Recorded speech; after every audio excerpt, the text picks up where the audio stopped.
Constantinople, 548 AD. Behind the golden doors of the imperial palace, physicians gather around a bed draped in Tyrian purple, the color worth more than gold, the color only emperors can wear. The woman dying in that bed once performed naked on stage, while geese pecked grain from between her legs. Now she wears a crown that rules half the known world. Empress Theodora opens her eyes one last time. Her husband Justinian weeps beside her, the most powerful man on earth reduced to a grieving spouse. The courtiers bow their heads, the priests chant prayers, but the servants who dress her, who clean her chambers, who know what happens when the palace doors close, they exchange glances. They know secrets that would destroy an empire if spoken aloud, because Theodora of Constantinople lived 3 completely different lives. The public saw a pious empress who built churches and protected women. The court knew a political mastermind who ordered thousands massacred without blinking. But the servants, the spies, the midnight visitors to her private chambers, they knew something else entirely. This is the story of how a bearkeeper's daughter who performed unspeakable acts in Constantinople's brothel became the most powerful woman in Byzantine history. How she changed laws specifically so she could marry an emperor. How she maintained a secret network of lovers while married to the most watched man in the empire. And how she managed to die a saint in the Orthodox Church despite living a life that would make modern scandal look tame. The servants preparing her body for burial notice, marks on her skin that shouldn't exist on a faithful wife. They find items hidden in her chamber that confirm rumors whispered for decades. They discover correspondence that reveals appetites precopious, the court historian called inhuman, but they say nothing because even dead, Theodora remains the most dangerous woman in Constantinople. What you're about to hear comes from 3 sources. First, the official histories that paint Theodora as a reformed sinner turned righteous empress.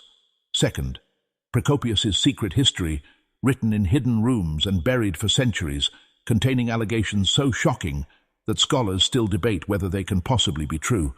And third, archaeological evidence from the palace itself recently uncovered that suggests the secret history might have understated the reality. Fair warning, this isn't just another story of ancient scandal.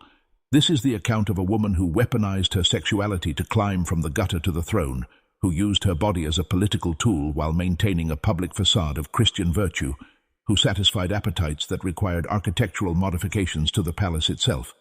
If Theodora's contemporaries are to be believed, she didn't just break sexual tabus. She shattered them so completely that Byzantine law had to be rewritten to accommodate her existence.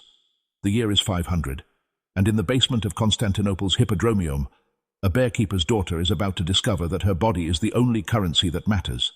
Before diving into these forgotten stories of power and corruption, if you enjoy learning about the hidden truths of history, consider hitting that like button and subscribing for more content like this. And please comment below to let me know where you are listening from.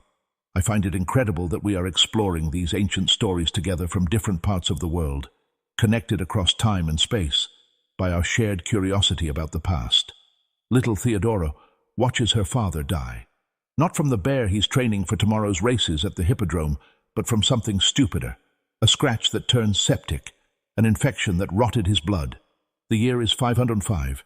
She's maybe 5 years old, and her world is about to collapse in ways that will transform her into either the greatest actress or the greatest empress Byzantium ever produced, possibly both. Her mother's solution is practical in the way that desperation makes people practical. Within a week of the funeral, she's parading Theodora and her sisters through the Hippodromium, offering them to whichever faction will provide protection. The Greens, who employed her father, reject them publicly. The Blues, their rivals, accept them as an insult to the Greens. This moment, this public humiliation of 3 girls under age 10, will echo through Byzantine history in ways no one present could imagine. By age 12, Theodora is performing in the theatre, which in 6th century Constantinople is essentially legalized prostitution with costumes. The law literally classifies actresses as prostitutes. There's no distinction. You dance, you strip, you service whoever pays. The performances happen on stage. The services happen in private rooms behind the theatre.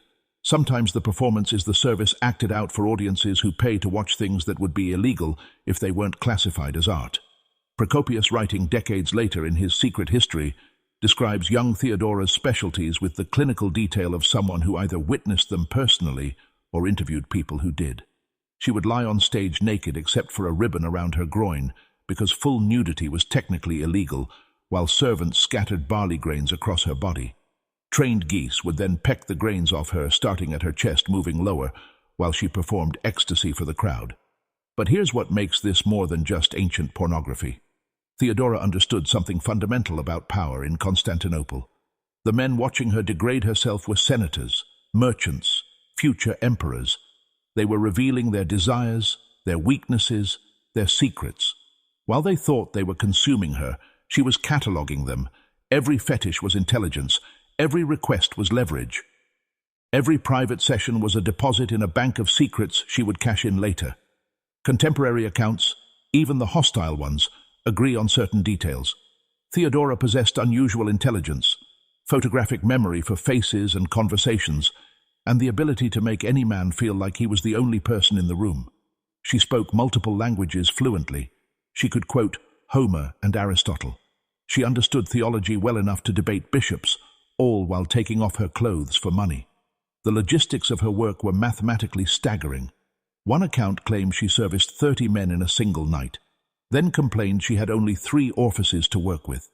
Another describes her organizing competitions to see whether she could exhaust entire military units. These numbers are probably exaggerated, but even half would represent a kind of physical endurance that transcends normal human capacity. By age 16, she had graduated from the common theaters to private parties for the ultra-wealthy. These weren't just orgies, though they were that too. They were networking events where Constantinople's shadow government conducted real business. Trade deals were negotiated over naked bodies. Political alliances were sealed with shared women. Theodora wasn't just present at these negotiations. She was memorizing every detail. The transformation from actress to courtesan happened through strategic selection of clients. She identified men with actual power versus those with just money. She cultivated relationships with their wives, becoming indispensable to households as both mistress and confidant. She learned which senators took bribes, which generals preferred boys, which bishops visited brothel. Information became her real currency. Her first major relationship was with Hezbollah, the governor of Pentapolis in North Africa.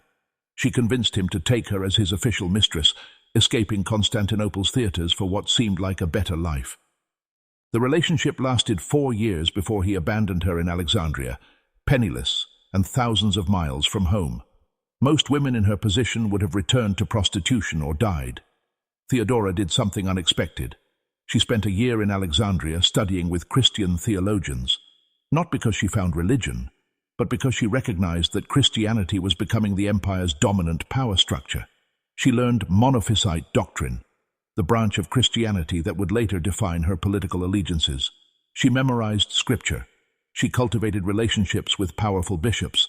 She transformed herself from fallen woman to repentant sinner, a narrative that would prove invaluable later. The return journey to Constantinople took her through Antioch, where she may have met Justinian for the first time, though accounts differ.